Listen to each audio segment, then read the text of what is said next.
আল্লাহুম্মা সাল্লি ওয়া সাল্লিম আলা রাসূলিল্লাহ। প্রিয় ভাই এবং বোন, আজকে আমি কিছুক্ষণের জন্য একটি ঐশী আয়াত গভীরভাবে বুঝতে চাই, যা আল্লাহ পাঠিয়েছেন আমাদের প্রিয় নবী সাল্লাল্লাহু আলাইহি ওয়াসাল্লামের মাধ্যমে। মনোযোগ দিয়ে শুনুন।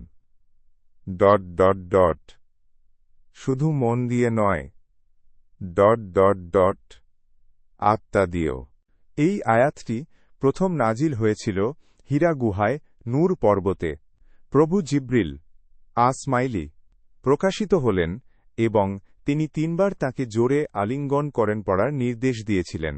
নবী সাসমাইলি তখন 40 বছর বয়সী এবং এই বিশেষ অভিজ্ঞার সময়ে তিনি আল্লাহর উপাসনায় এবং চিন্তায় অতীব সময় কাটানোর জন্য গুহায় ছিলেন। এই মুহূর্তটি তার নবীত্বের শুরু চিহ্নিত করে। এটি মক্কার 610 খ্রিস্টাব্দের একটি অত্যন্ত গুরুত্বপূর্ণ মুহূর্ত ছিল।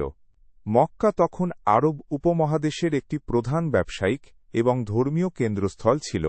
তবে মক্কার বাসিন্দারা আল্লাহর একত্ব বিশ্বাস করেননি, তার পরিবর্তে তাঁরা বহুদেবতাবাদী ছিলেন এবং বিভিন্ন দেবদেবীর প্রতিষ্ঠান করেন।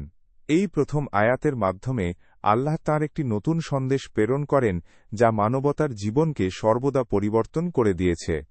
এই আয়াতটির অর্থ তোমার প্রভুর নামে পড় যিনি সৃষ্টি করেছেন।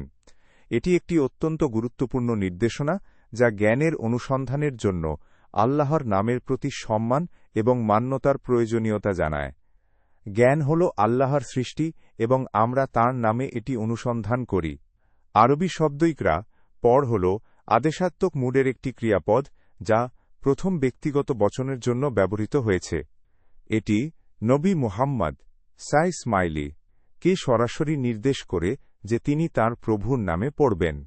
এখানের শব্দটি অনেকটা মালিক পালনকর্তা সৃষ্টিকর্তার মতো অর্থ বহন করে, যা তাঁর সৃষ্টিকর্তা এবং পরিচালক হিসেবে আল্লাহর সম্পর্কে পরিচয় দেয়।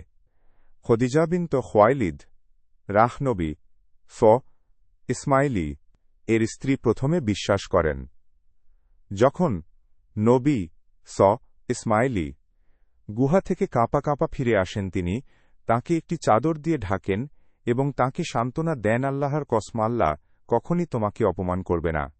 তুমি তোমার আত্মীয়দের সাথে ভাল সম্পর্ক রাখো, দরিদ্র এবং অসহায়দের সাহায্য করো, তোমার অতিথিদের উদারতার সাথে সেবা করো এবং দুর্যোগের শিকার হওয়া লোকদের সাহায্য করো।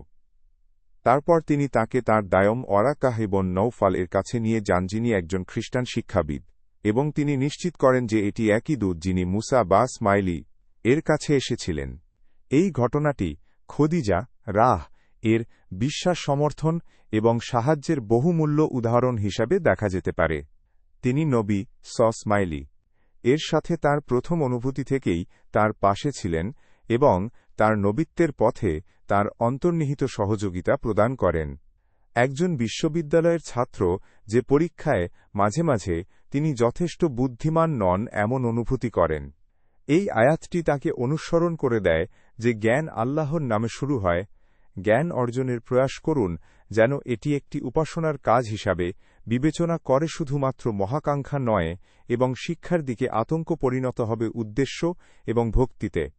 এই আয়াতটি এমন একটি বিভ্রান্তিমুক্ত দৃষ্টিভঙ্গি সৃষ্টি করে, যা জ্ঞানের প্রতি আমাদের সম্মান এবং সম্মান দেখায়। আল্লাহর নামে জ্ঞানের অনুসন্ধান করা আমাদেরকে সত্যিকারের অর্থে জ্ঞানবান করে। আল্লাহ আমাদের এই ঐশী বাণী সত্যিকার অর্থে বুঝতে সাহায্য করুন এবং আমাদের জীবনে তা বাস্তবায়নের শক্তি দান করুন। আমিন। আস্তাগফিরুল্লাহি লি ওয়া লাকুম।